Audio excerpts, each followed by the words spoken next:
दुर्गा को प्रकृति भी कहते हैं। अब आगे ये क्या बताना चाहता है, अब श्रीमद् भगवद गीता का अध्याय हम 7 पढ़ रहे हैं और इसमें ये 11वां मंत्र हम पढ़े। हे भरत श्रेष्ठ, मैं बलवानों का बल यानी आसक्ति और कामना से रहित बल सामर्थ्य हूं। मैं बलवानों का बल हूं और सभी प्राणियों को, भूतों को, इन प्राणियों के धर्म के अनुकूल, शास्त्र अनुकूल काम मैं हूं। धर्म अविरुद्ध काम मैं हूं। अब हम 12 से लेंगे। इसमें क्या बताया कि और भी जो सतगुण से उत्पन्न होने वाले भाव हैं, जो रजोगुण तथा तमोगुण से होने वाले भाव हैं, उन सब को मुझसे होने वाले हैं ऐसा जान, परंतु वास्तव में उनमें मैं और वे मुझ में नहीं है। अब यहाँ क्या प्रसंग है, ये श्रीमद् भगवद गीता में गीता ज्ञान दाता कौन है? ये श्री ब्रह्मा विष्णु महेश जी के पिताजी हैं, जो श्रीमद् भगवद गीता को बोल रहे हैं श्री कृष्ण में प्रवेश करके। अब यहाँ पर थोड़ा सा ये कंसेप्ट और क्लियर करना पड़ेगा कि श्रीमद् भगवद गीता का ज्ञान किसने दिया, क्योंकि श्रीमद् भगवद गीता को समझने के लिए ये जानना अनिवार्य है कि श्रीमद् भगवद गीता का ज्ञान श्री कृष्ण नहीं बोल रहा। श्री कृष्ण के अंदर प्रवेश करके ये ब्रह्म बोल रहा है, सरपुरुष बोल रहा है, ये काल बोल रहा है। यहां थोड़ा सा हिंट देंगे ताकि श्रीमद् भगवद गीता आपके बहुत आसानी से समझ में आएगी। अब आपको दिखाते हैं कि जब महाभारत का युद्ध समाप्त हो चुका और युधिष्ठिर जी को राजगद्दी प्राप्त होगी, तो श्री कृष्ण ने कहा पांडवों से कि अब मैं द्वारका जाना चाहता हूं। तब अर्जुन ने कहा कि भगवान, आप जी ने जो युद्ध के समय मुझे ज्ञान सुनाया था, श्रीमद् भगवद गीता जिसको कहते हैं, वो बुद्धि के दोष से मैं भूल गया। उसी ज्ञान को प्रभु एज इट इज सुनाना, फिर से सुनाना, हमें एक सत्संग करके जाना ताकि हम आपके द्वारा दिए गए वचनों के आधार से हम अपना आगे राज्य भी करें और जीवन भी सफल करें। तो उसके विषय में आपको दिखाते हैं। यह है संक्षिप्त महाभारत द्वितीय खंड, गीता प्रेस गोरखपुर से प्रकाशित है ये। और इसके कहां से छपा है, इसके अनुवादक भी वही हैं, द्वितीय खंड, संपादक तथा संशोधक जयदयाल गोविंद का, और ये यहां से छपी है। अब हम इसके आपको 667 पृष्ठ पर ले चलते हैं।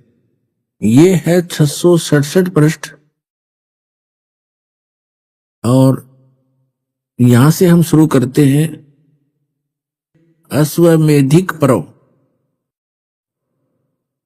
अर्जुन का श्री कृष्ण से गीता का विषय पूछना और कृष्ण का अर्जुन से सिद्ध महर्षि और कश्यप का संवाद। यह देखिए, जन्मेजय ने पूछा, ब्राह्मण, शत्रुओं का नाश हो जाने के बाद जब महात्मा श्री कृष्ण और अर्जुन सभा में बैठकर वार्तालाप कर रहे थे, उसमें उनमें क्या क्या बातचीत हुई? तो वैशंपायन जी ने कहा, राजन, श्री कृष्ण सहित अर्जुन ने जब अपने राज्य पर पूरा अधिकार प्राप्त कर लिया तो वे दिव्य सभा भवन में आनंद के साथ रहने लगे।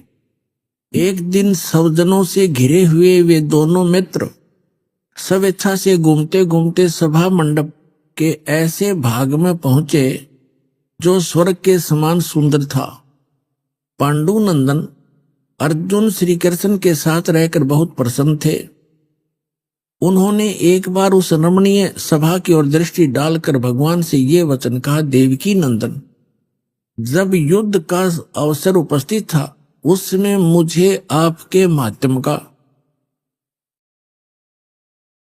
ज्ञान और ईश्वरीय स्वरूप का दर्शन हुआ था। किंतु केशव, आपने स्नेहवश पहले मुझे जो ज्ञान का उपदेश किया था वह इस समय बुद्धि के दोष से भूल गया है।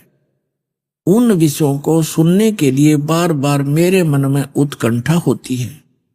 इधर आप जल्दी ही द्वारका जाने वाले हैं, अतः पुनः वह सब विषय मुझे सुना दीजिए। अब कहने का भाव ये है कि अर्जुन कह रहा है कि कृष्ण जी से कि आपने युद्ध के समय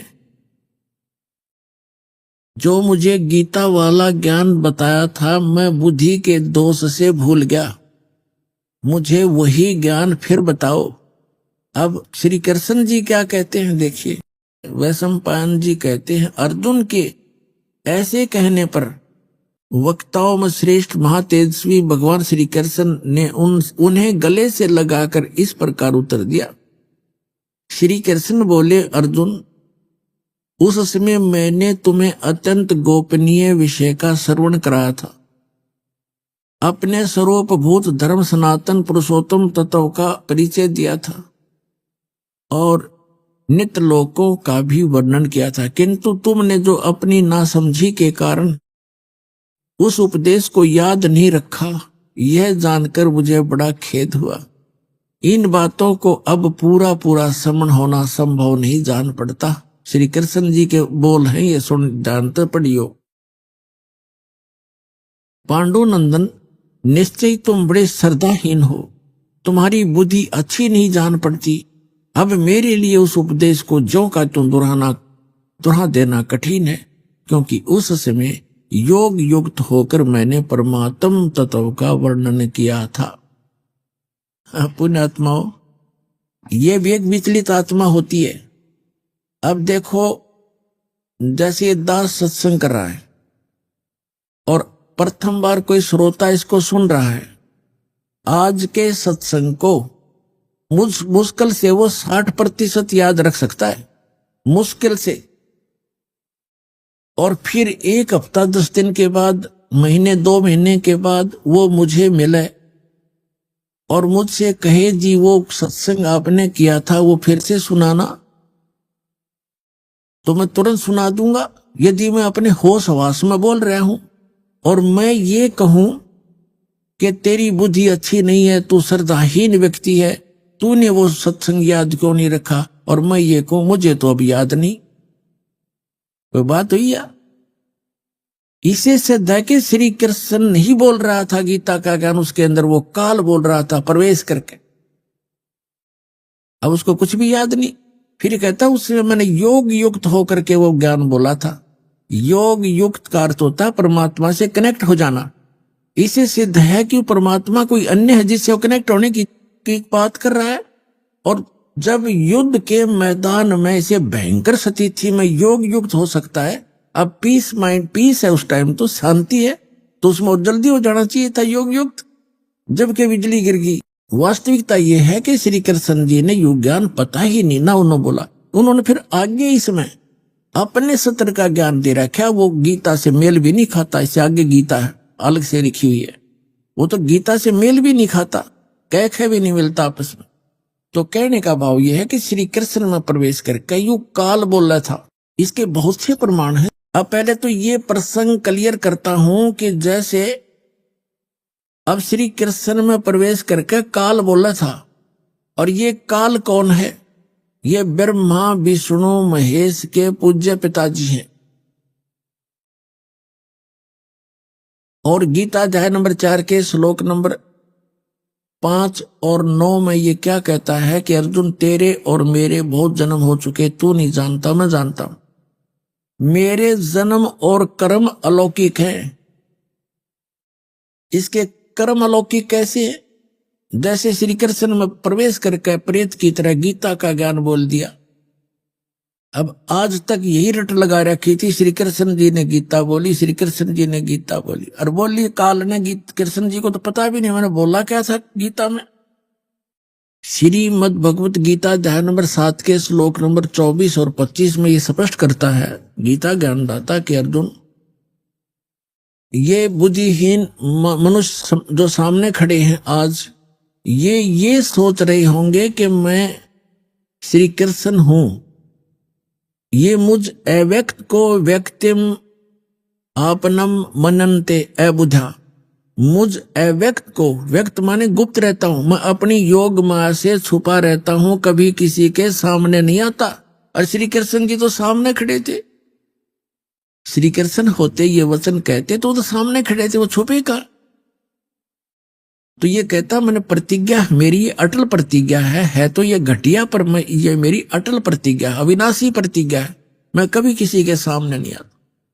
तो ये क्या करते रहे, जैसे आपको बहुत बार दिखा है श्री शिव महापुराण के अंदर, वो विद्वेश्वर संहिता के अंदर आता है, एक बार ब्रह्मा और विष्णु का इस बात पर युद्ध हो गया।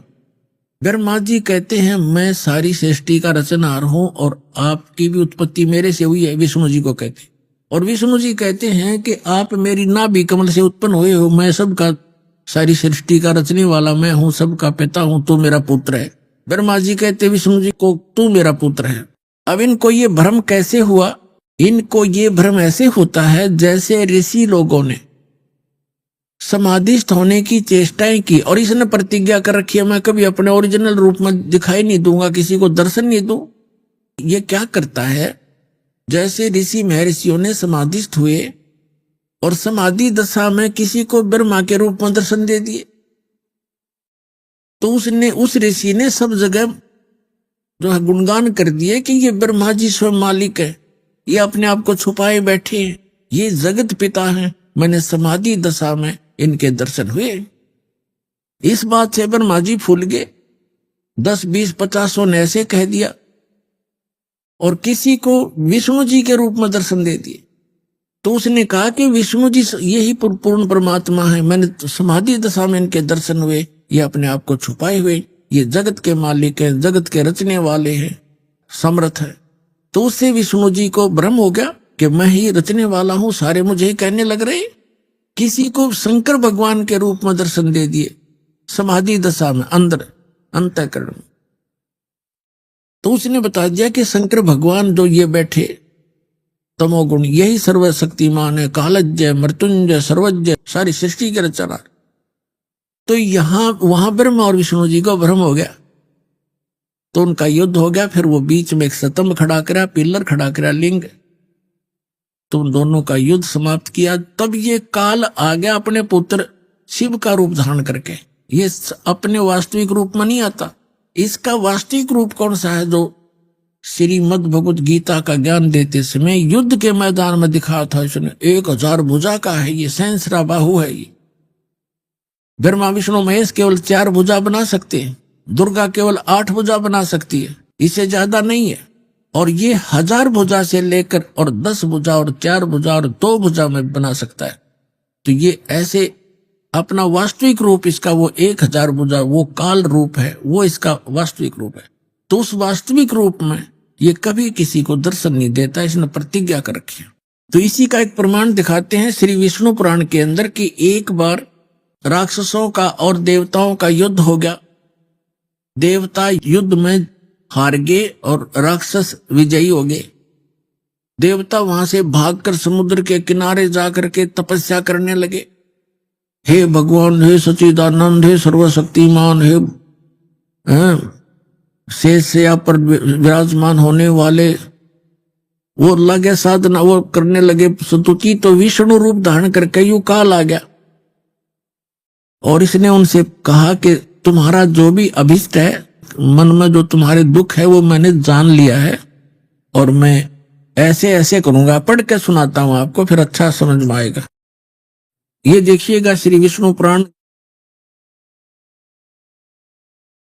गीता प्रेस गोरखपुर से प्रकाशित। इसके कौन है अनुवादक, श्री मुनीलाल गुप्त। और ये कहां से प्रकाशित है, कहां से छपी है, ये यहीं से प्रकाशक व मुद्रक है, गीता प्रेस गोरखपुर, गोविंद भवन कार्यालय कोलकाता का संस्थान। ये इनके फोन और फैक्स नंबर।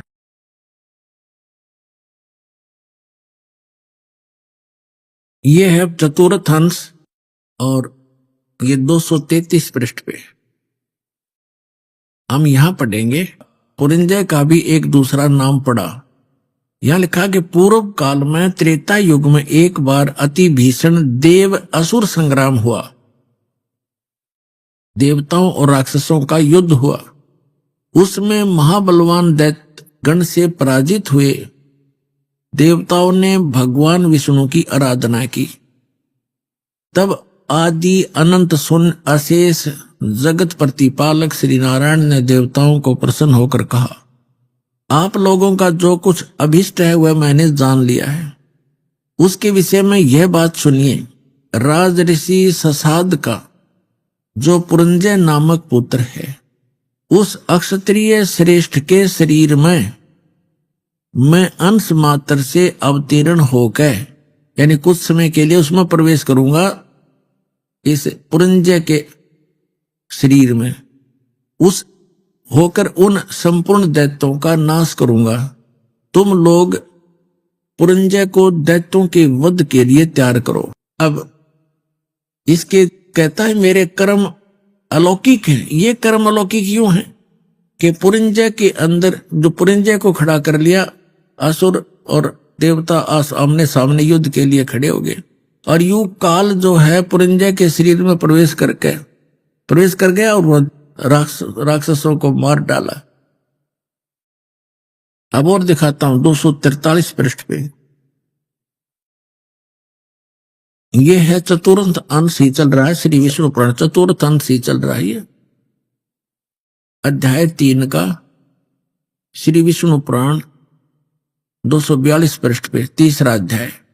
यह पूर्व काल में रसातल में मोने नामक 6 करोड़ गंधर्व रहते थे। उन्होंने समस्त नाग कुल के प्रधान रतन और अधिकार छीन लिए थे।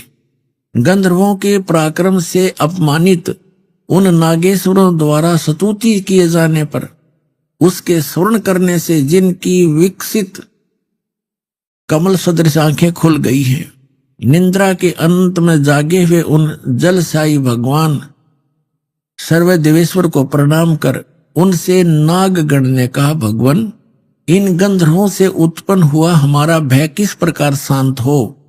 तब आदि अनंत भगवान पुरुषोत्तम ने कहा, यू काल आ गया विष्णु रूप धारण करके, योनासव के पुत्र मानधाता का जो प्रकुत्स नामक पुत्र है उसमें प्रविष्ट होकर मैं उन संपूर्ण दुष्ट गंधर्वों का नाश कर दूंगा।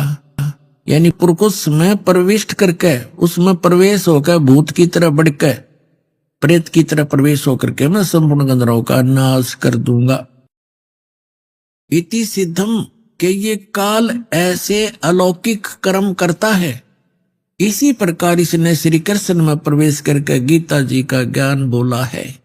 समझदार को संकेत पर्याप्त है। अब दास आपको सुनाने जा रहा है कि गीता ज्ञान दाता 7वें अध्याय के 12वें श्लोक में कहता है कि जो कुछ भी रजोगुण से उत्पन्न होने वाला भाव है, यानी सृष्टि जिससे होती है, रजोगुण के प्रभाव से प्रत्येक प्राणी इतना प्रेरित होता है कि संतानों उत्पत्ति करता है।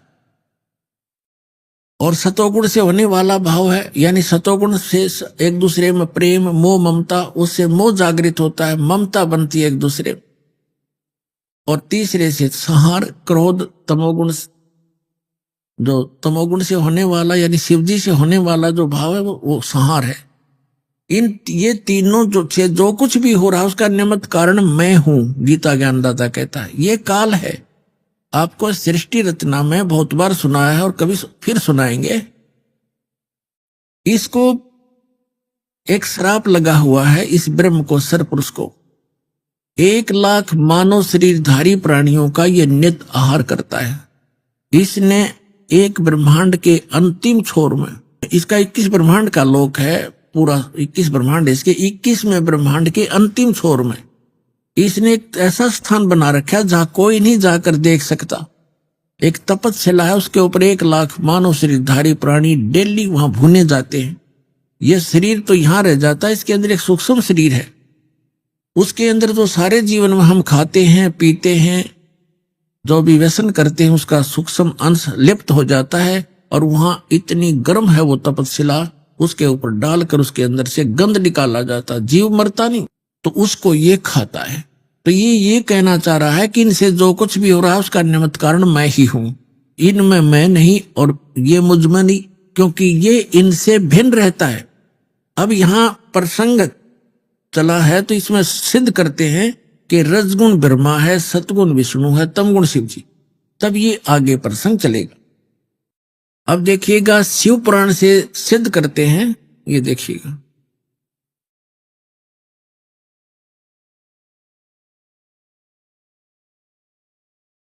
ये गीता प्रेस गोरखपुर से प्रकाशित है, संपादक है इसके, ये देखिएगा, संपादक है हनुमान प्रसाद पोदार, और ये कहां से, ये यहां से प्रकाशित है।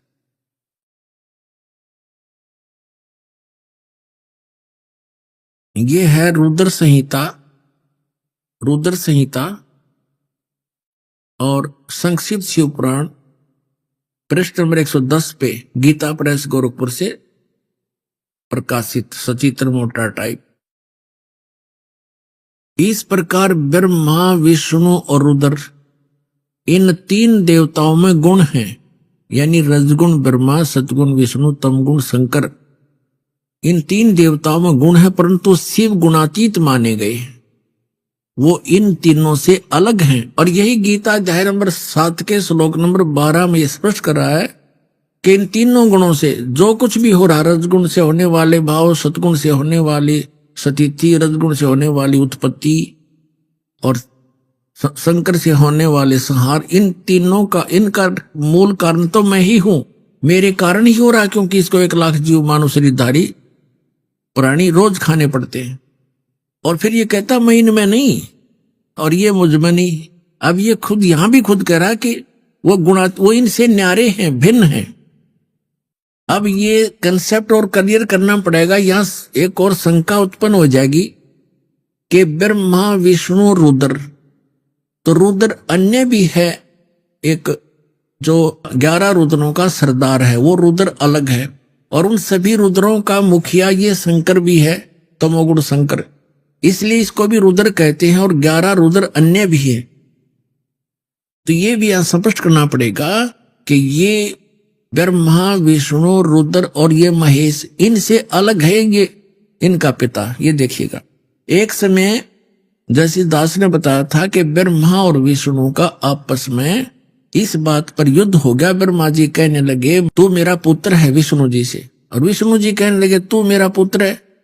इन दोनों का झगड़ा हो गया, तो इनके बीच में एक लिंग खड़ा कर दिया, स्तंभ, तेजो में स्तंभ, और ये फिर युद्ध करना बंद कर गए, उसके और छोर को खोजने में लगे। फिर वहां पुत्र शिव के रूप में ये खुद आकर खड़ा हो गया, ये काल भगवान। और फिर इनको कैसे संबोधित करता है ब्रह्मा और विष्णु को, सुनिएगा। ये देखिएगा, विद्वेश्वर संहिता, यह है विद्वेश्वर संहिता और संक्षिप्त शिव पुराण 24 पृष्ठ पे। ये तो थोड़ा सा सीन देखें, यहां ब्रह्मा और विष्णु के बीच में ये लिंग खड़ा कर दिया, स्तंभ तेजो में। और फिर यहां आकर के क्या बोला, ब्रह्मा और विष्णु ने पूछा प्रभु सृष्टि आदि 5 कर्तों के लक्षण क्या हैं, ये हम दोनों को बताइए। भगवान शिव बोले ये काल है इनका पिता।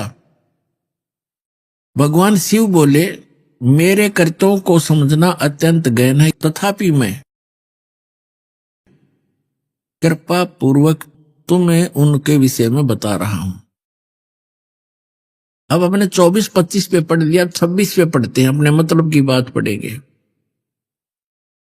यहां आगे अब नीचे, पुत्रो, ब्रह्मा और विष्णु को ये काल बोल रहा है, पुत्रो तुम दोनों ने तपस्या करके प्रसन्न हुए मुझ परमेश्वर से सृष्टि और सतिथि नामक 2 कृत, यानी जो 2 विभाग, ये 2 जॉब प्राप्त किए हैं, और ये दोनों तुम्हें बहुत प्रिय है। इसी प्रकार मेरी विभूति स्वरूप रुद्र और महेश्वर ने, मैं नहीं है, ने 2 अत्यंत उत्तम कृत संहार और तिरोभाव प्राप्त किए।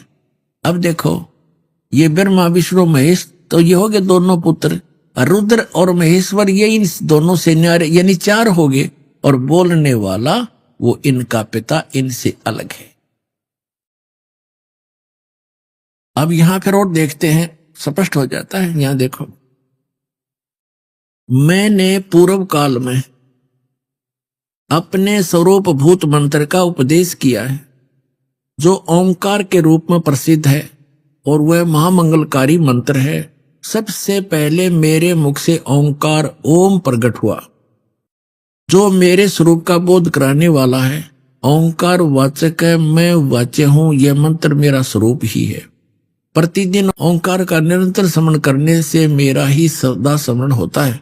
मेरे उत्तरवर्ती मुख से आकार का, पश्चिम मुख से उकार का, दक्षिण मुख से मकार का और पूर्ववर्ती मुख से बिंदु तथा मध्यवर्ती मुख से नाद का प्राकट्य हुआ। इस प्रकार 5 अवयव से युक्त ओंकार का विस्तार हुआ है। इन सभी अवयव से एकीभूत होकर यह प्रणव ओम नामक एक अक्षर हो गया। अब यहां हमने देखना है कि ये ओम एक अक्षर जो है ये ब्रह्मा विष्णु महेश के पिताजी का है। और वो कौन है? वो ब्रह्म है, वो काल है। ये ब्रह्म का मंत्र है ओम। गीता अध्याय नंबर 8 के श्लोक नंबर 13 में ये गीता ज्ञानदाता गीता बोल रहा है। इसे ये भी स्पष्ट होता जाएगा। ओम इति एकाक्षरम ब्रह्म व्यवहारण मामनुसमरण। ये देखिएगा, अब हमने शिवपुराण रख दिया, श्रीमद् भगवत गीता उठा लिया। गीता प्रेस ग्रुप से प्रकाशित है। 8वें अध्याय का 8वां अध्याय श्रीमद् भगवत गीता। ये 13वां श्लोक यहां शुरू होता है। ये 13वां श्लोक यहां पर है। इसमें क्या है?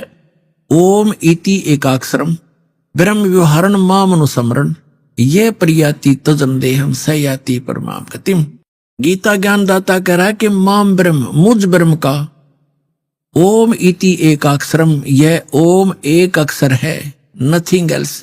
व्यवहारण मान उच्चारण करके अनुसमन सुमन करता हुआ यह प्रयति तजन देहम, जो संसार शरीर छोड़कर जाते समय तक इसका जाप करता है, जाता है, सयाति परमाम गतिम। इसका सुमन करता हुआ जो शरीर छोड़कर जाता है, सयाति परमाम गतिम। इस ओम से मिलने वाली ये ओम, यह उदाहरण है। जो पुरुष ओम ओम ओम, ये एक अक्षर हो गया ओम इति। इस एक अक्षर ब्रह्म को उच्चारण करता हुआ मां मुझ निर्गुण ब्रह्म का चिंतन करता हुआ शरीर को त्याग कर जाता है, वह पुरुष परम गति को प्राप्त होता है। अब इसे यह सिद्ध हो गया कि उधर तो श्री शिव पुराण के अंदर, शिव महापुराण में स्पष्ट हो गया ये ब्रह्मा विष्णु महेश, रुद्र और महेश से, ब्रह्मा विष्णु महेश से जो 5वां है वो इनका पिता है। वो शिव पुराण का वहां संदेश दे रहा है और वो कह रहा है कि मेरा ओम मंत्र है। ओम ये 5 अवयवों से एकीभूत होकर एक ओंकार प्रणव रूप में ओंकार एक अक्षर हो गया। और यहाँ 8वें अध्याय के 13वें श्लोक में गीता जी में स्पष्ट कर रहा है, ये गीता ज्ञान दे रहा है कि ओम इति एकाक्षरम, यह ओम एक अक्षर जो है माम ब्रह्म, मुझ ब्रह्म का एक ओम अक्षर है, नथिंग एल्स। और सुमन करता हुआ, इसका उच्चारण करके श्रवण करता हुआ यह प्रयाति तजन देहम, जो शरीर छोड़कर जाता है या अंतिम सांस तक श्रवण करता, सयाति परमाम गति, वह परम गति को प्राप्त होता है। कौन सी परम गति? जो ओम के जाप से मिलने वाली है। वो क्या? ब्रह्मलोक। अभी आपने देवी भागवत में पढ़ा था कि देवी कह रही है हिमालय राज